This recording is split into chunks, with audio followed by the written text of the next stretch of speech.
6-cı fəsil. O gözlərini açmağa çalışanda özündəki zəhlə tökən sarğanı hiss etdi. Özünü növbəti dəfə söyüş söyməkdən güclə saxladı. Son günlər tez-tez həm də ucadan söyüş söyürdü. Həm rus, həm də Ukrayna dilində. Deyəsən bu lənətə gəlmiş fransız onu başa düşməyə başlamışdı. Əgər o əvvəldən desəydi ki, bu cür çətin mərhələlərdən keçmək lazım gələcək, Gülüşenko bəlkə də əməliyyata razılaşmazdı. Amma indi geri çəkilmək üçün gec idi. Neçə gün idi ki, onu bu klinikada saxlayırdılar. Artıq hər şey arxada qalmışdı. Bugün nəhayət sarğanı açacaqlar və o öz yeni sifətini görəcək. Yeni sifətini.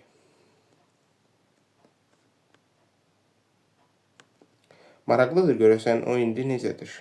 Gülüşenkoya kompüterdə bir neçə şəkil göstərmiş, gələcəkdəki görünüşünü təsvir etməyə çalışmışdılar. Lakin həmin təsvirlər təbii və aydın deyildi. Həm də onun özünə qətiyyən bənzəmirdi. Mümkün olan hər şeyi etmək lazım idi ki, nəhayət əvvəlki bütün dünyada yaxşı tanınan sifətdən canını qurtarsın. Artıq yeni sənədlər hazır idi. Onun varisi bacısı oğlu Rinat Şəripov bütün sənədləri imzalamış, öz mülkiyyətinin və aktivlərinin idarə edilməsinin vəkalətini Belçika vətəndaşı Voldemar Leruya vermişdi. Hər şey lazım olduğu kimi tərtib edilmiş, Fransalı və Belçikalı vəkillər də nəzərə alınmışdı. Lakin gözlənilmədən ortaya bəzi çətinliklər çıxmışdı.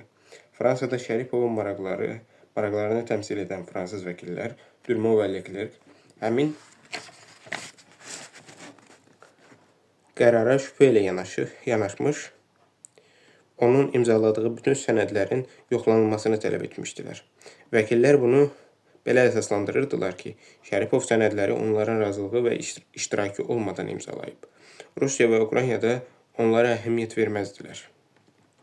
Amma Fransada, Avropa ölkəsində ənənəvi olaraq qanunlara və vəkillərə hörmətlə yanaşırdılar. Bu səbəbdən sənədləri yoxlamağa başlamışdılar.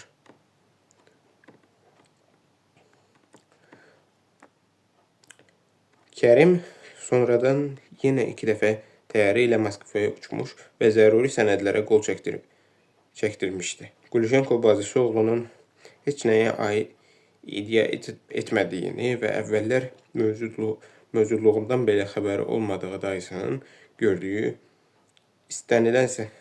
göndərdiyi istənilən sənədə həvəslə qol çəkdiyini yaxşı bilirdi.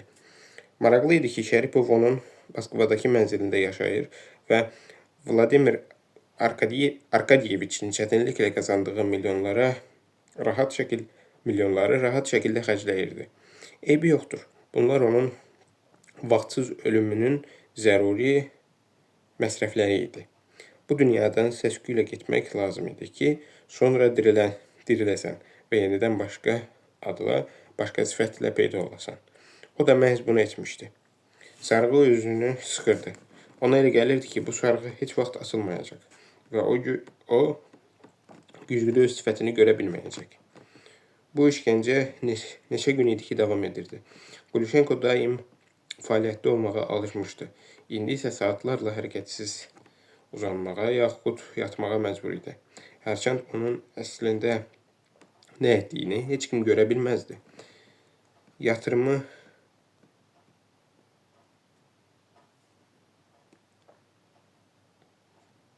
yoxsa sadəcə yatmır, sadəcə uzanır, dincəlir, yoxsa yatırmı, yoxsa sadəcə uzanır, dincəlir, yoxsa problemləri haqda fikirləşir. Təbii ki, öz ölümünədək bütün problemləri həll etməyə nail ola bilməmişdi. Dərhal onun mirasından özü üçün yağlı gəlir qopartmağa çalışan hansısa tiplər peyda olmuşdu. Keçmiş şərikləri ora-bura vurnuxmağa başlamış, Kiyevdəki qohumlarını qohumları təşvişə düşmüşdü. Bir sözlə, hər kəs artıq onun öldüyünə əmin olub, əsl sifətini göstərmişdi. Lakin Qulişenko ölməmiş və onu əhatə edən adamlardan hər birinin necə davrandığını yadında saxlamışdı. Həm də bağışlamaq üçün yox, unutmamaq və qisas almaq üçün saxlamışdı. Palataya kimsə daxil oldu. Lənətə gəlmiş sarğının ucbatından heç nə görmək olmurdu. Bu vəziyyətdə hər hansı bir qatil gəlib içəri keçə bilər və bir daraq patronu onun bədəninə boşaldardı. O isə ölməzdən əvvəl hətta öz cəlladının üzünü də görməzdi. Amma yox, onun palatasına asanlıqla girmək mümkün deyildi. Qapıda 2 nəfər keşikçi dayanmışdı. Kimdir? Gələn adamın yaxınlaşmasını gözləməyə Qulişenkonun səbri çatmadı. Mənəm, Kərim. Mühafizə xidmətinin rəisi cavab verdi. Qulişenko hirsləndi. Mən bilməliyəm ki, yanıma girən kimdir?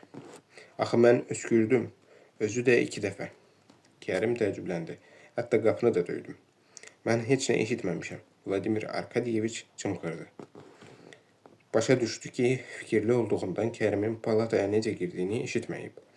Beyninin siqnal sistemi sonradan işə düşmüşdü. 6-cı duyğumu, 7-ci mi? İş bunda deyildi. Deyil. O indi kör canavar kimi idi. Yaxınlıqdakı insanın nəfəsini duyur, atdığı adımların səsini eşidirdi. Lakin hərdən özünə insan kimi xatirələrə dalmağa da icazə verirdi. Biz Moskvaya sizin bacı oğlunuza zəng etmişdik. Kərim bildirdi. Onu belə adlandırma. Qulişenko qəzəblə dedi. O hardan mənim bacım oğlum oldu? Dovşanın suyunun suyu. Qohum çıxıb mənim üçün. Mənim bacımın da başı xarab imiş. Güya ərə getməyə adam tapmamışdı. Tapılmırdı. Sən bilirsən ki, mənim müsəlmanlar haqda heç bir pis fikrim yoxdur. Amma biləndə ki, sənin bacın oğlu Tatardır, Kərim susturdu. Qulişenkonun beynəlminəlçi olduğunu bilirdi. O bütün dinlərin, bütün millətlərin nümayəndələrinə nifrət edir, heç kimi sevmirdi. Özündən başqa heç kimi. Ona zəng ediblər. Kərim sözünün ardını gətirmədi və Qulişenko onun səsindəki tərəddüdü hiss edib narahat oldu. Nə? Kim zəng edib? Ona zəng edən kimdir? Yenə həmin fransız vəkillər. Kərim yalnız bircə söz dedi. Estrella. Qulişenko donub qaldı. Sonra başını hərəkət etdirdi. Sanki səsin hardan gəldiyini və Kərimin hansı tərəfdə dayandığını təyin etməyə çalışırdı. Əlini qaldırıb soruşdu. Sən harda dayanmısan? Kərim əlini ona tərəf uzatdı. Qulişenko onun əlini tutub sıxdı. Mən hətta sənin harada dayandığını da müəyyən edə bilmirəm, deyə şikayətləndi. Bu dəqiqə suda batırıla bilən kör pişik balası kimiyəm. Kərim bilirdi ki, belə hallarda sussa, ağasının sözünü kəsməsi yaxşıdır. Estrella. Qulişenko nifrətlə təkrarladı. Onlar məni qorxutmaq istəyir. Nə deyiblər? Heç nə, yalnız bunu deyiblər ki, onların zəng etdiklərini sizə çatdırsınlar. Onlar Renata zəng vurublar. Qulişenko bir də soruşdu. Hə, oğlana yazım gəlir. Onu öldürə bilərlər. Bir halda ki, mənim sağ olduğumu, onun da mənim varisim olduğunu bilirlər. Qardaşına zəng elə. Tapşır ki, mühafizəni gücləndirsin. Tapşırmışam. Yaxşı. Kömək elə yerimdən durum. Qulişenko Kərimin əlindən tutub ayağa qalxdı. Sonra yenə çarpayının üstündə oturdu. Bu lənətə gəlmiş sarğını nə vaxt çıxaracaqlar? O donquldandı. Həkimləri çağırıb soruşmaq lazımdır. Bugün axşam. Yaxşı. İndi mənə qulaq as. Belə edəcəyik. Sən Kiyevə gedib mənim əmi oğlanlarını taparsan. Məni ölmüş hesab edən o axmaqların ikisini də. Onlara başa salarsan ki, mən sağam. Onlar mənə inanmazlar. Ondan mənə zəng edərsən. O biri dünyadan necə qayıtdığımı onlara danışaram. Qoy adam yıxsınlar. etibarlı 10-12 nəfər. Hər şeyi özləri yoxlasınlar. Mən o Estrellaya elə bir divan tutum ki,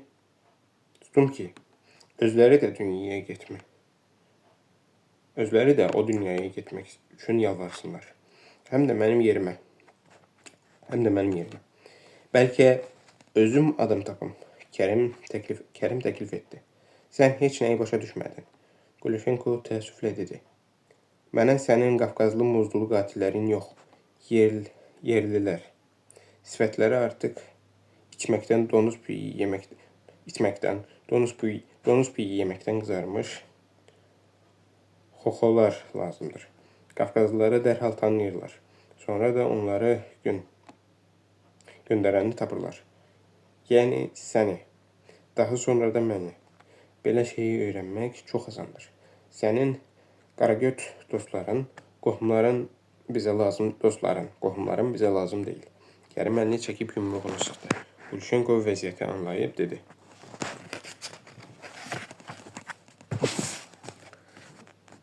İncimə, mən səni nəzərdə tutmurdum. Amma bizə əlavə problemlər lazım deyil. Yaxşı olar ki, bu murdar işlə mənim əmioğullarım məşğul olsun. Onda sizin sağ olduğunuzu çox adam biləcək. Kərim onu xatırlatdı. Eybi yoxdur. Onlar bunu əvvəl-axır öyrənməli və xəlvətcə qamarladıqları bəzi səhimləri mənim adıma keçirməlidirlər.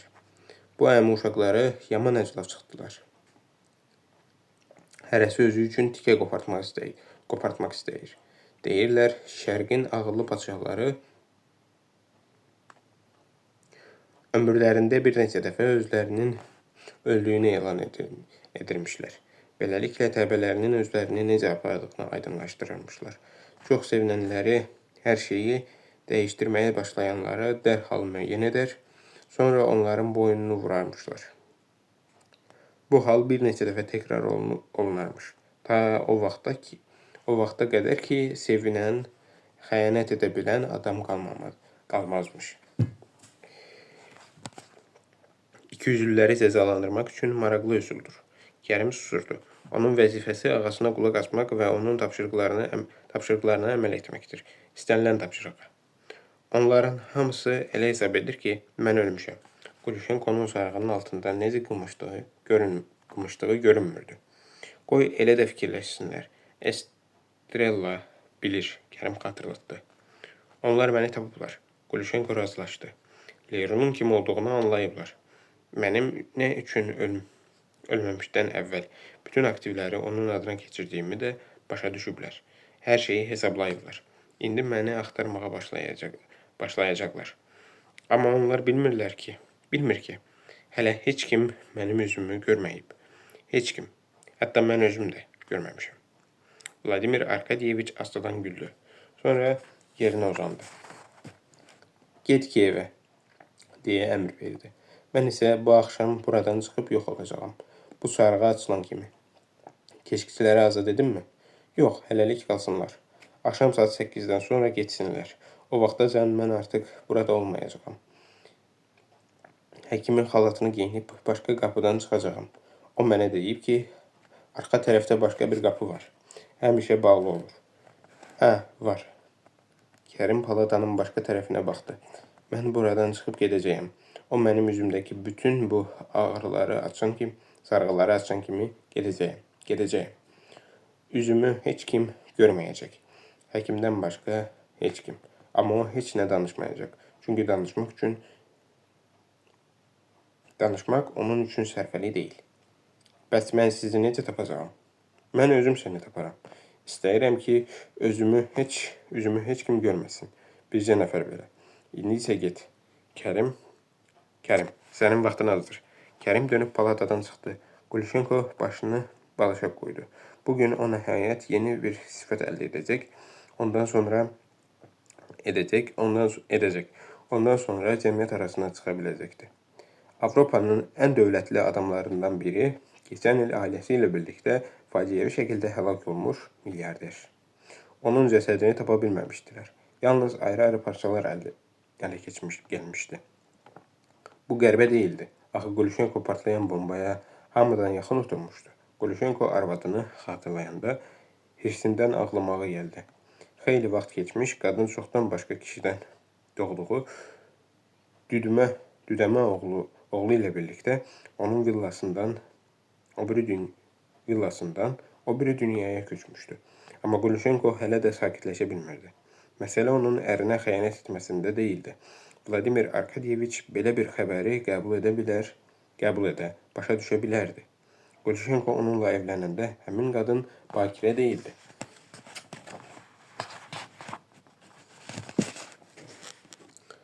Və ərinə sadiq qalmağa hazırlaşmırdı. O da arvadına münasibətində mələk kimi təmiz deyildi. Amma bu qadın məşuqu ilə danışanda ərini lağa qoymuş, onu impotent və pozğun adlandırmışdı. Hər dəfə həmin söhbəti xatırlayanda Quluşenko əsəbləşib özündən çıxırdı. Qadın ərinin bütün sirlərini o vecsiz adama danışır, onu ələ salıb gülürdü. Əvvəllər də onun qadınlarla problemi olurdu. Onda heç nə alınmayanda adətən görüşdüyü qadınları danlayır, belə hesab edirdi ki, onlar kifayət qədər şəhvətli deyirlər. Arvadı isə onun bu fərqsizliyinə gülmüşdü. Qadın açıq şəkildə bildirmişdi ki, ondan oğlan uşağı doğa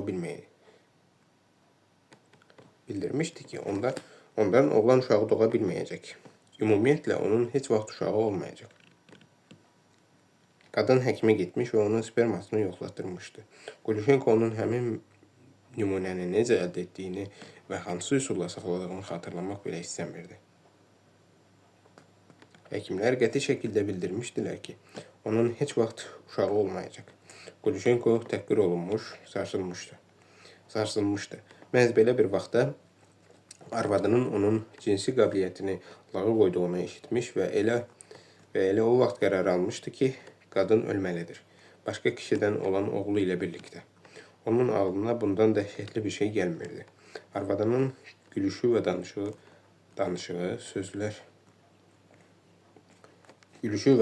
sözlər yadına düşəndə qəlbində qəzəbindən inlədi. Palataya yenə kimsə girdi. Quluşenko diqqətini topladı. Gələn adam artıq ona yaxınlaşmışdı.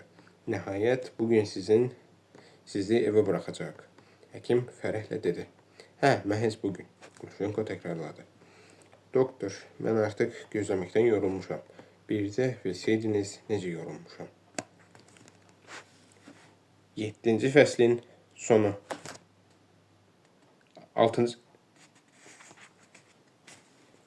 6-cı fəslin sonu.